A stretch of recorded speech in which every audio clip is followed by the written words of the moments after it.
Welcome to The Critique. Today we're looking at a YouTube video script called If You Want Abundance, You Must Activate Your Monad Now. The idea is that a 2026 cosmic portal requires us to use somatic practices to access fluid abundance. Right. And I think we should just jump right in because the first thing I noticed is a really fascinating paradox. Okay? The script is trying to induce fear in order to teach safety. Yes, it's that classic marketing hook problem, isn't it?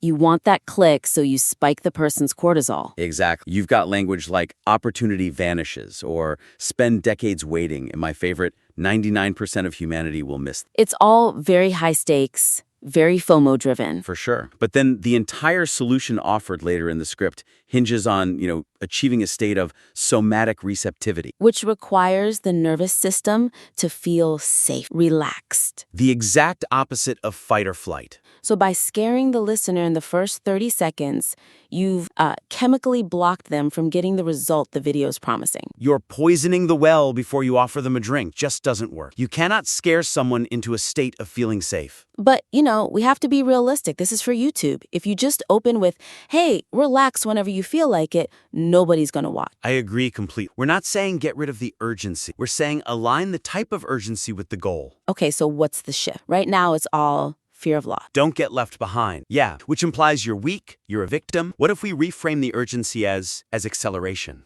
or velocity? Ooh, that's interesting. So it's not a threat, it's an opportunity that's just moving really fast? Think about it like this. Running from a bear and running toward a finish line both spike your heart rate. Right. But the neurochemistry is totally different. One is terror, the other is like peak performance. Okay, so let's get concrete. The original line is, those who turn away from it now might spend decades waiting. 99% of humanity will miss this. It feels like a threat. It's very punitive, yeah. So how do we spin that into acceleration? Well, the script talks about 2026 being a portal. Maybe we frame it more like a change in the weather. I like that. Something like the energetic winds have shifted in 2026 to be at your back. Nice. That feels like an assist, not a judgment. And then transformation that used to take decades can now happen in months, if you know how to align your sails. That is so much stronger. You can feel the difference, right? The urgency is still there, months, not decade, but the frame is,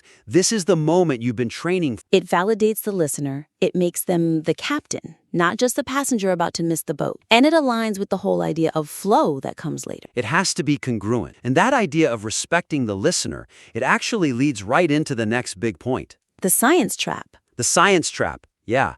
You see this all the time in spiritual copy. The writer wants to sound credible, so they grab scientific terms. But they use them as dogma, not as, science. Right. We see phrases like, this isn't speculation, this is physics. Or it claims leading-edge researchers are tracking this stuff, but with zero citation. And the physics being described isn't really physics. No, it's that uncanny valley of credibility. The kind of person who watches this channel is probably pretty smart. They've read some spiritual texts, maybe some actual science too. So when the script says something like, the universe responds to one language only, vibrational frequency, and then calls that quantum mechanics, it immediately raises a red flag. It breaks the trust. The second I spot one of those fake facts, I start to doubt everything else. And that's a real shame here, because the actual advice... The somatic stuff? Yeah, the stuff about sunlight and the vagus nerve, that's actually sound. It's biologically sound. So you end up delegitimizing the good advice by wrapping it in bad science. Exactly.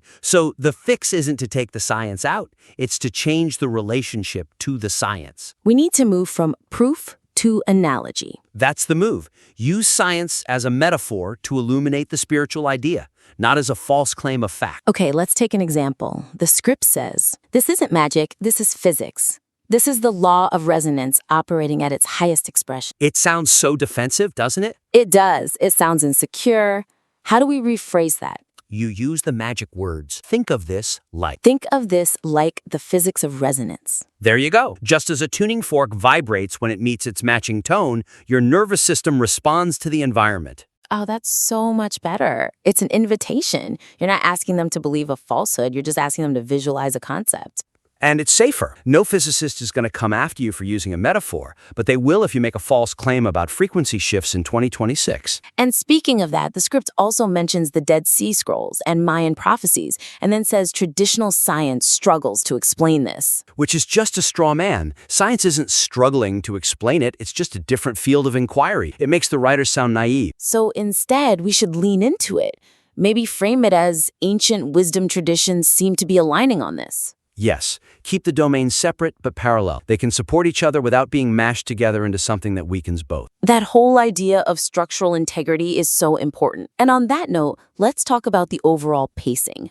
Right. For a script that's all about acceleration, this thing really drags in the first half. It really does. It's what I call diagnosis addiction. I like that. It spends, nearly half the script just describing the problem.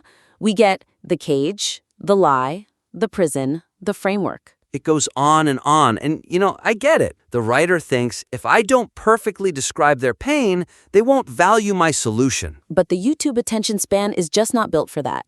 I clicked because of the title, Monad Activation. I'm here for the answer. But you have to wade through this dense philosophy on scarcity before you get to a single actionable tool. Yeah. By the time we even get to earthing, you've probably lost half your audience. And the metaphors just start crashing into each other. There's a river, a dam, a lighthouse, a radio station. And a sledgehammer at one point. The sledgehammer paragraph has to go. It's too violent, and it confuses the much better radio metaphor that comes later. Just pick a lane. So the big suggestion is get to the good stuff faster. But we can't just cut all the philosophy, can we? The why is important. The why is crucial, but you have to earn the listener's patience. You do that with signposting. You tell them what's coming. Exact. Right now, the structure is just mystery, mystery, mystery, then reveal. Too risky. So what if we put a little teaser right up front? Imagine this. After the hook about the wind at your back, you say something like, in this video, we're going to cover 3 specific somatic tools: earthing, morning light, and solfeggio frequencies. But first, we need to understand why your body might be blocking them from working. That changes everything. Now I'm not just listening to abstract philosophy. I'm getting the prerequisite training for the tools I know are coming. You've opened a loop. You've given them a reason to stick around. It turns passive listening into active waiting. And that lets us trim the fat. We can cut the repetitive metaphors and just stick with the strongest one. Which is definitely the radio station. It's the most coherent thread in the whole piece, which actually brings us to the final point. The terminology. The terminology, specifically the confusion between the monad and the body. Right, this is a big semantic gap. The title sells monad activation.